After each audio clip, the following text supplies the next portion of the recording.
Good afternoon, everyone. Romney Smith at WTOC for the News Now, bringing you quick updates of stories that we're working on for you right now. We're on a lot of different platforms. I run through them all the time. They're both on air, on your phone, and a lot of you are actually watching us on Facebook. So we appreciate those of you who are interacting with us live on Facebook right now. I see your comments. Hello from Glenville, Kimmy Hammock, and from Brunswick, Janie Gibbons, and even more of you, and some watching from out of state. So we certainly appreciate that. Right now, one of the stories we're following, a woman accused of stealing from high school seniors in Wayne County. Do you remember that story? She nearly caused some to miss their cruise for their senior trip. Well, she was back in court this morning.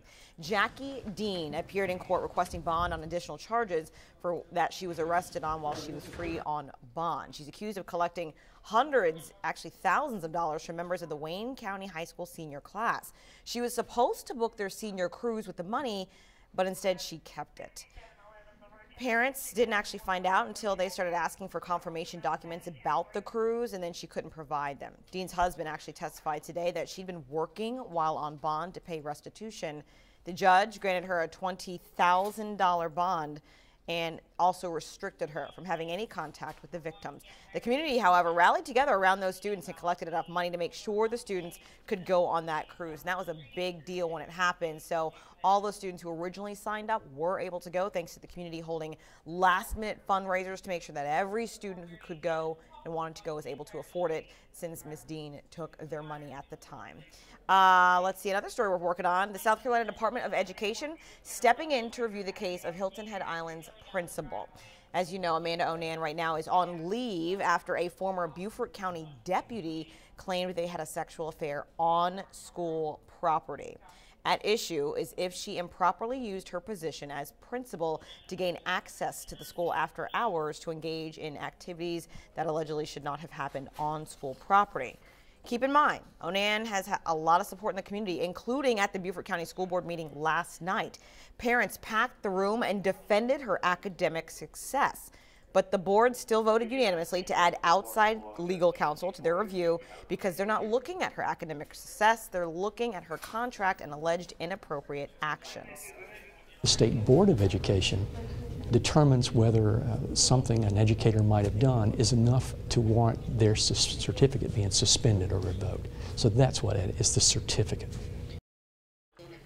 In addition to the district's review, the superintendent is requesting a state-level review from the South Carolina Department of Education. The state investigation will decide if her certification to teach in South Carolina is withdrawn or if they're suspended. Rick Tiger, he just asked a question on Facebook, and I want to clarify it because a lot of people, when we actually first did this story, didn't fully understand it. You're saying, who cares what they were doing in the school? Well, one, all principals actually have a morality clause in their contract, so they're not supposed to. And two, it's thought that if any regular person were to go into a school and do alleged sexual activities, that would be illegal.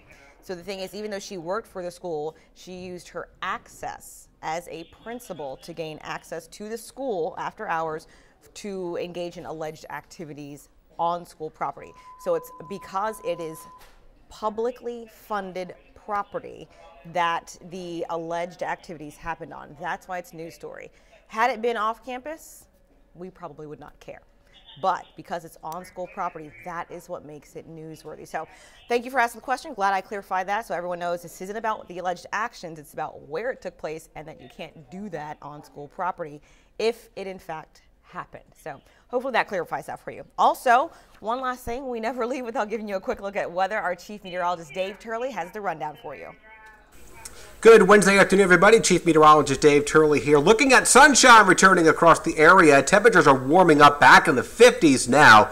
So it's going to be a little cooler than average for right now, but it should be very nice throughout the afternoon. As high pressure builds in, we're going to keep things dry, so meaning plenty of sunshine and light winds coming up across the area for today. So if you're heading out tonight, we'll keep it chilly. Jacket's going to be needed after sunset, and by tomorrow morning, we're going to see those temperatures getting back near freezing for some of those far inland areas, with temperatures getting up into the 40s along the coast. For highs today, again, right about 60. There's your cold start tomorrow morning, and a little bit milder weather coming up for tomorrow afternoon. We're actually back into the mid-60s across the region. 7-day forecast keeps it pretty quiet into Friday and Saturday. Sunday morning is our best chance for seeing some showers, and then cooler weather returns as we head on into the beginning of next week. All right, so that you have your weather rundown. Let me get to Facebook because we do have a few questions and comments on here, and I certainly appreciate you guys watching. Let's see. We have one that says, Katrina Gray is writing us saying, is my sister going to get her money back that she paid for her trip? I'm assuming you're talking about the Wayne County school cruise incident. That's something we're still looking at. Dal Kennedy is actually in Wayne County and working on that story, so hopefully we have an update from him this evening, but it's still something we're looking at. I believe that was part of the judge's decision, but let me double check. I'll double check the web story and I'll get back to you. Let me see if we have any other questions I can answer for you guys right now. That is pretty much it. All right, guys, that's all we have. We have another digital update coming at 3 o'clock. Thank you so much for joining. I certainly appreciate your time, energy, and effort just to sneak away at work, because I know you are just huddled up in your cubicle looking at the phone, and we appreciate you for that. As always, you can reach our news stories on our website, wtoc.com, as well as our social media sites, Facebook, Twitter, Snapchat, Instagram, all the big ones. We're there. Go follow us. Be our friend. See you later.